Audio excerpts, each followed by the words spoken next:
Welcome to Sivi bridal studio.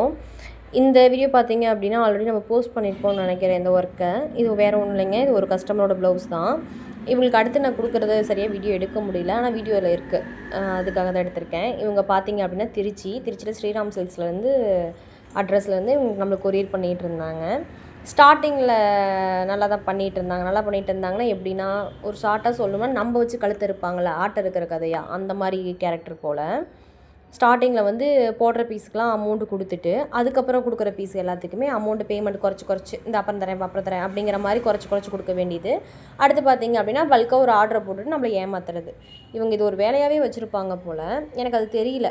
ஸ்டார்டிங்கில் கொடுத்தப்ப அதுக்கு மொதல் டைம் கொடுத்த ஆர்டர் இவங்க ரெகுலராக பீஸ் கொடுத்துட்ருக்காங்க அப்படின்ட்டு நானும் போட சொல்லிவிட்டு அவங்க அமௌண்ட் கொடுக்குறப்ப வாங்கிக்கிறதா அப்படியே நான் கொரியர் வச்சுட்டு இருந்தேன். சரி ரெகுலர் கஸ்டமர் அப்படின்ட்டு லாஸ்ட்டாக பார்த்திங்கன்னா இந்த ஒர்க் முடிச்சு 2வது நாளே இந்த ப்ளவுஸ் கொடுத்து விட்டுட்டு நான் ஊருக்கு போகிறப்ப அதனால் என்ன மார்க் பண்ண முடியல, வேறு கஸ்டமர்கிட்ட வாங்கி இவங்க கொடுத்து மார்க் பண்ண முடியல. அதனால் எனக்கு வந்து டக்குன்னு முடிச்சு கொடுத்துருங்க அப்படின்னு கேட்டிருந்தாங்க. சரிங்க, ஆனால் என் கைக்கு வந்ததும் செவ்வாய்க்கிழமை ஈவினிங்கே நம்ம தான் வந்துச்சு. அந்த ஒரு நாளில் பண்ண முடியாது, நைட் நம்ம கிளம்பிட்டோம் இல்லையா. அப்புறம் அடுத்த நாள் வந்து ஒர்க் பண்ணோம். 4 ப்ளவுஸுமே முடிக்க முடியல. அதில் ஒரு ப்ளவுஸ் பார்த்திங்கன்னா ரொம்ப கிரிட்டிக்கலாக இருந்துச்சு, ஒர்க் போட முடியல. அதில் கொஞ்சம் டேமேஜ் ஆயிடுச்சு.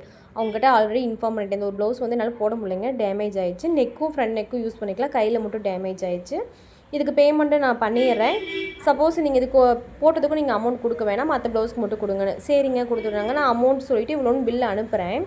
அவங்க சொல்கிறாங்க நீ வச்சு விடு சாமி, நான் கொரியர் வந்தோடனே போட்டு விட்றேன், இல்லைன்னா ஈவினிங் போட்டு விட்றேன் அப்படின்னாங்க. திரும்பவும் நான் ஈவினிங் கால் பண்ணுறேன், எனக்கு மார்னிங் உனக்கு போட்டு விட்றேன். நாங்கள் பீஸை வாங்கிட்டு 4-5 நாளாக அவங்க கூப்பிடவே இல்லை.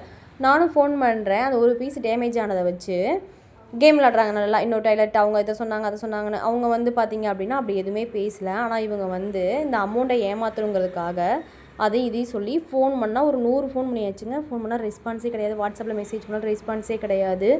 எப்படிலாம் சீட் பண்ணுறாங்க பாருங்கள்.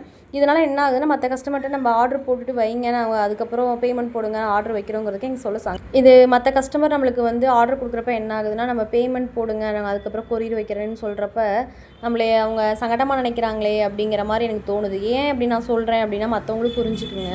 இந்த மாதிரி கஸ்டமர் ஸ்டார்டிங்கில் பார்த்தீங்க அப்படின்னா நல்லா தான் பேசுகிறாங்க, அதுக்கப்புறம் நல்லா பல்காக ஆர்டர் போட்டு ஏமாத்துறதுல இருக்காங்க. இவங்களை போய் நேரில் பிடிக்கிறது பெரிய விஷயம் இல்லை, கண்டிப்பாக போவேன், இதுக்காக செலவு பண்ணிட்டு போவேன் நாமேன்னு வெயிட் பண்ணிட்டு